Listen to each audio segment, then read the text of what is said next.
আর কয়েকটা দিন, আর কয়েকটা দিন, তারপর তোমাদের মাধ্যমিক পরীক্ষা, তাই না? 2 তারিখ থেকে শুরু হচ্ছে।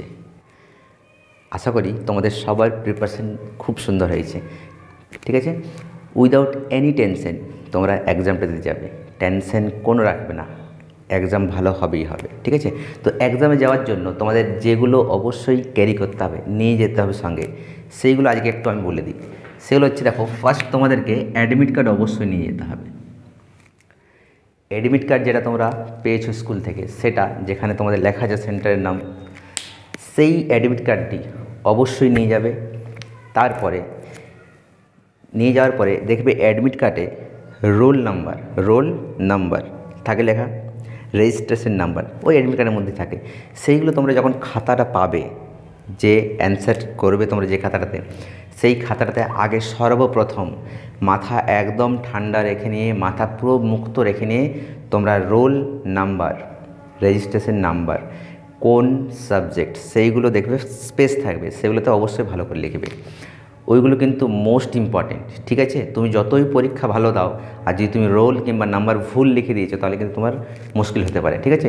তাই জন্যে অত্যন্ত মনোযোগের সঙ্গে ওইগুলো অবশ্যই লিখবে, roll number, registration number, subject, আর হয়তো হাফ দেওয়া থাকে, যে মর্নিং হাফ নাকি সেকেন্ড হাফ, এরকম কিছু একটা ব্যাপার থাকে, এগুলো অবশ্যই লিখবে, ঠিক আছে? তাহলে অ্যাডমিট কার্ডটা তোমরা অবশ্যই নিয়ে যাচ্ছ।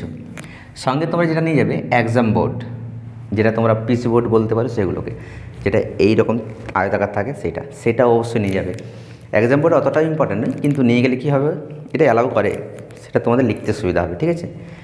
ওকে, নেক্সট হচ্ছে পেন 3-4টা। আর তো 3-4 দিন পরে পরীক্ষা, আজ থেকে তোমরা 3 কিংবা 4টা পেন সঙ্গে রাখো। ব্লু 3টা পেন, ব্ল্যাক 2টো পেন, ঠিক আছে? যখন তোমরা অ্যান্সার লিখবে তখন কিন্তু 2টো পেন ইউজ করবে। 2টো পেন বলতে একটা ব্ল্যাক কালারের, একটা ব্লু কালারের। সাপোজ তোমরা ফিজিক্সের লিখছো কোনো একটা, ওহমের সূত্রটি বিবৃতি করো, এরকম কোনো একটা কোয়েশ্চেন এসে গেছে। তাহলে এই যে ওহমের সূত্র, তোমরা কি করবে, ব্ল্যাক পেনটাতে ওহমের সূত্র এইভাবে লিখবে, ওহমের সূত্র ব্ল্যাক পেনটাতে, ঠিক আছে? ওহমের সূত্র, এটা ব্ল্যাক পেনে পয়েন্ট দিলে, তারপরে ব্লু পেনে তুমি এখান থেকে অ্যান্সার করবে, ঠিক আছে?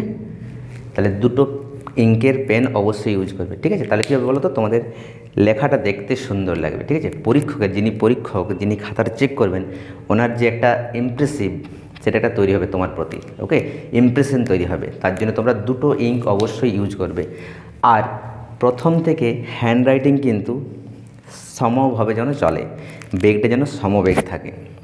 সেখানে তোমরা কি প্রথমে অনেকে কী করে, প্রথম থেকে দারুণ করে একদম লিখছে, আর শেষের দিকে তাড়াহুড়ো করে, এইটা কিন্তু যেন না হয়, ঠিক আছে? হ্যান্ডরাইটিংয়ের স্পিড যেন সমবেগে থাকে, ঠিক আছে? প্রথম যেভাবে শুরু করলে শেষটা যেন ঠিক সেভাবে করতে পারো, ঠিক আছে?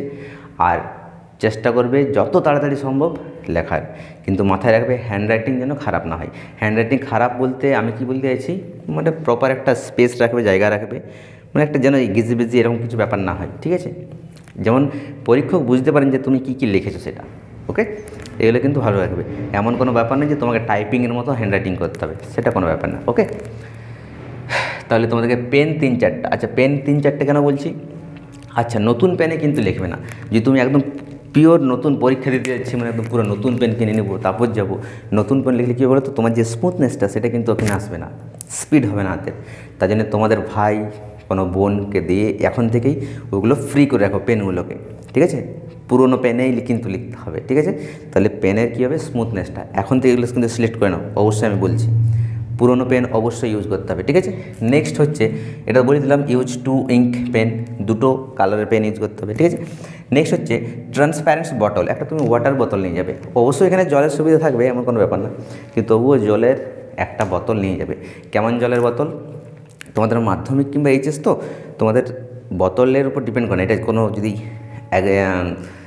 চাকরির কোনো পরীক্ষা হতো, তাহলে তোমাদের ট্রান্সপ্যারেন্ট বোতল ইউজ করতে বলতো। তো ট্রান্সপ্যারেন্ট বোতল মানে কি বলতো, যেটা এপার থেকে ওপার দেখা যায়, সেগুলোকে বলা হয় ট্রান্সপ্যারেন্ট বোতল। তো তোমাদের যে কোনো একটা বোতল নিয়ে গেলে হলো, কিন্তু চেষ্টা করবে ট্রান্সপ্যারেন্ট বোতল নিয়ে যাওয়ার, ঠিক আছে? তাহলে এইগুলো মোস্ট ইম্পর্টেন্ট নিয়ে যেতে হবে। আর সব থেকে যেটা মোস্ট ইম্পর্টেন্ট, মাথাটাতে মেন জিনিসগুলো নিয়ে যেতে হবে, ঠিক আছে? ফিজিক্সের যদি হয় তাহলে ফিজিক্সের কোশ্চেন অ্যান্সারগুলো ভালো করে নিয়ে যেতে হবে, ম্যাথামেটিক্সের হলে ম্যাথামেটিক্সের, লাইফ সায়েন্সের হলে লাইফ সায়েন্সের, তাই না? হিস্ট্রি, জিওগ্রাফি যে কিছু হয়। আর অবশ্যই কী করে বলো তো, ফ্রি মাইন্ডে, টেনশন নেওয়ার কোনো দরকার নেই, তুমি যা পড়েছো সেইগুলোই কমন আসবে, ঠিক আছে? এই বিশ্বাসটা নিয়ে তুমি যাও, পরীক্ষা অবশ্যই ভালো হবে, ঠিক আছে? তাহলে all the best for your exam. অবশ্যই তোমাদের পরীক্ষা ভালো হবে। দেখা হচ্ছে পরীক্ষার পরে। ওকে, চলো বাবাই।